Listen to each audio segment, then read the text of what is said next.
Partout. Dans la grande région de l'Outaouais. Vous écoutez LP le midi.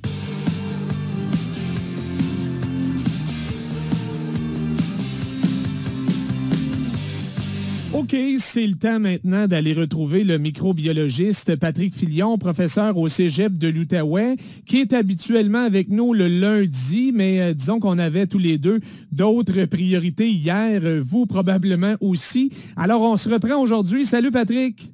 Salut LP! Hey, je sais pas pour toi, mais j'ai eu une petite frousse vendredi avec le chiffre de 71 nouveaux cas en Outaouais. Heureusement, là, ça s'est maintenu autour du 15-20 cas par jour depuis ce temps-là. Es-tu rassuré? Vois-tu quelque chose qui nous empêcherait de retourner en zone orange lundi? Je suis rassuré, oui, que ça ait diminué là, dans les derniers jours. Honnêtement, c'était une surprise là, ce qu'on a vu vendredi. Je crois que c'est quelque chose peut-être de sporadique. Là. Ça peut être, j'ai pas le détail, mais des éclosions dans un milieu de travail, peut-être dans une école. Donc, ça peut augmenter il y a la eu moyenne l'éclosion de la prison de Hall où il y avait pas mal de cas. C'est peut-être ça aussi. Là. Ça. Fait que ça, je pense que c'est vraiment ponctuel parce que depuis quand même quelques semaines, là, puis on l'a revu là, par les derniers jours, ça semble vraiment être se stabiliser à la baisse. Donc, j'ai été surpris, mais je suis pas inquiet pour la suite des choses. Je crois que on va dans la bonne direction. Oui, puis c'est la même chose à Ottawa, c'est la même chose dans l'Est ontarien. Donc, la baisse est quand même assez généralisée. Évidemment, il y a la vaccination qui avance, Patrick, mais il y a aussi la chaleur qui fait son œuvre. Oui, la chaleur, le beau temps, on va à l'extérieur. Donc, tout ça, c'est positif. On se rappelle, le virus transmis de façon aérienne. Donc, le plus souvent, on est dans une même pièce avec des gens infectés. Meilleur ou pire sont nos chances d'être infectés. Donc, s'il fait beau, on va dehors. Donc, au grand air, la transmission est beaucoup moindre. Et le fait aussi que, avec le beau temps, on prend plus de soleil, donc on génère plus de vitamine D. Et la vitamine D aurait un effet bénéfique là, sur notre capacité à lutter contre le dit virus et contre les autres aussi. Oui. Donc, c'est tous des facteurs positifs qui font en sorte qu'on est plus apte à lutter contre l'infection et la transmission là, à ce temps-ci de l'année. Il y a plein d'effets parce qu'effectivement, peut-être des gens qui avaient tendance à tricher plus à l'intérieur, mais là, on peut voir du monde à l'extérieur. Même quand on est à l'intérieur à ce temps-ci de l'année, les fenêtres sont ouvertes, donc l'air circule mieux. Alors, tant mieux parce qu'on attendait ça depuis un bout de temps. Vaccination, Patrick, près de 40% des adultes de moins de 29 ans au Québec n'ont toujours pas pris de rendez-vous pour recevoir une première dose. Pourtant, ils peuvent le faire depuis 11 jours. Bon, 60%, c'est bien, mais c'est pas assez. Il va falloir changer de stratégie, je suppose. Je pense que ça serait quelque chose à envisager. Je pense que c'est une clientèle là, qui est peut-être plus réceptive si on se déplace pour aller la vacciner, on va dire, par exemple, dans le milieu de travail ou près des endroits, je sais pas moi, où elle a ses loisirs. Donc, c'est peut-être une façon alternative de rejoindre ce groupe de la population-là. Parce que je crois, avec ce que j'ai entendu, ce que je vois, les gens veulent se faire vacciner, mais parfois, les horaires, disons, personnels peuvent limiter le tout. Mais je pense qu'il faut vraiment viser une autre stratégie pour les rejoindre, puis leur faire comprendre aussi que c'est important parce qu'encore une fois, c'est un groupe de population qui est peut-être pas le plus affecté, on va dire, au niveau des symptômes, mais on a besoin d'eux pour atteindre l'immunité collective. Puis c'est une tranche de la population qui aime bien, on va dire, sortir. Socialiser, oui. Exact. Donc, ils devraient voir ça comme une façon justement de retrouver cette normalité-là le plus rapidement possible. Ils sont parmi les grands gagnants du déconfinement parce qu'à cet âge-là, effectivement, on a besoin de voir du monde. Je disais même un spécialiste qui proposait, allons les rejoindre directement où ils sont, dans les parcs, sur les plages, avec des cliniques mobiles.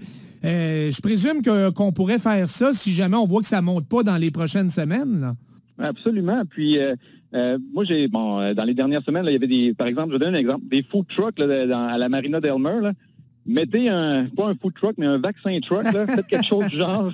Fait que tu vas chercher ton tacos, puis après ça, tu vas prendre ton vaccin. Ça serait parfait. Ça va faire des beaux selfies. Fait que, tu sais, je pense qu'il y aurait quelque chose à faire, justement, pour aller rejoindre ce groupe d'âge-là. Puis, encore une fois, c'est de les informer du bienfait de la chose. Donc, ça va aider tout le monde, eux en premier. Donc, c'est juste positif. Donc, il faut vraiment leur en parler et peut-être se rendre dans les endroits là, où ils se trouvent là, pour les rejoindre plus facilement. Entre-temps, le vaccin qui est maintenant offert là, aux 12-17 ans et Moderna qui annonce aujourd'hui qu'elle va demander au Canada d'autoriser son vaccin pour ce groupe d'âge-là. La société Moderna affirme que son vaccin serait efficace à 93 % 2 semaines après la première dose. Au fond, c'est la même chose qu'avec la clientèle adulte, si j'ai bien compris. Oui, les chiffres sont très similaires. Donc, c'est un vaccin qui est très... qui ressemble à celui de Pfizer. Donc, c'était une question de temps là, avant qu'il soit lui aussi homologué là, pour ce groupe d'âge-là. Donc, ça sera encore une fois une arme supplémentaire pour accélérer la vaccination et peut-être s'assurer qu'on ait les 2 doses de données aux les enfants, les adolescents, avant la rentrée scolaire de l'automne. Donc, ça pourrait être positif en ce sens-là. Puis encore une fois, les effets secondaires là, pour ce groupe d'âge-là semblent être assez limités. Donc, je serais heureux d'avoir une deuxième arme pour ce groupe d'âge-là qui est très efficace et sécuritaire. Donc, les études sont terminées, la demande est sur le point d'être faite. Ça pourrait aller vite, Patrick? Peut-être quelques semaines maximum. Là, j'ai l'impression que ça va aller vite. Là. C'est des vaccins. C'est pas comme un vaccin là, qui ressort de nulle part. On le connaît. Donc, il faut juste vérifier les chiffres, s'assurer que tout est en ordre. Puis, je crois que ça devrait être quelques semaines maximum. Oui, je te pose la question parce que, à moins que j'en ai manqué un bout, on n'a toujours pas de développement concernant le vaccin à 1 dose de Johnson & Johnson. Là, on en a reçu, mais on ne pique pas avec le Johnson & Johnson au Canada.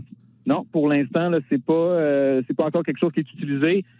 Pour rappeler, Johnson & Johnson, là, c'est une technologie qui ressemble un petit peu à AstraZeneca. Donc, est-ce qu'on a les mêmes craintes soit de thrombose ou quoi que ce soit? C'est sûr que ce vaccin-là a l'avantage majeur de ne nécessiter qu'une seule dose. Mais encore une fois, 1 dose ou 2, si on n'est pas sûr des chiffres, puis on a des craintes, je pense que Santé Canada prend les bonnes décisions de mettre ça sur pause. Si éventuellement tout est beau, on pourra ouvrir la vaccination avec ce vaccin-là. Mais pour l'instant, là, c'est... on attend. Oui. Là, si tout est beau avec Johnson & Johnson, puis on nous rassure, mettons, concernant AstraZeneca, va falloir peut-être penser aux autres pays. Tu as vu ce cri d'alarme de l'OMS, le directeur général qui parle d'inégalités scandaleuses, qui prédit d'ailleurs une issue tragique si rien ne change entre les pays riches et les pays pauvres.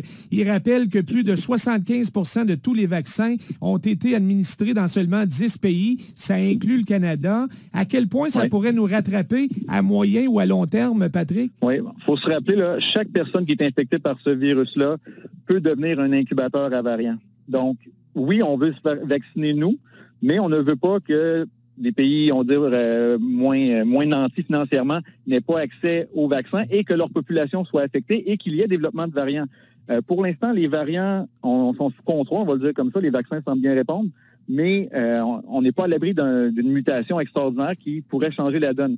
Donc oui, il faut vacciner, puis on le voit, là, c'est des décisions très politiques, puis je vais rappeler ça un petit peu...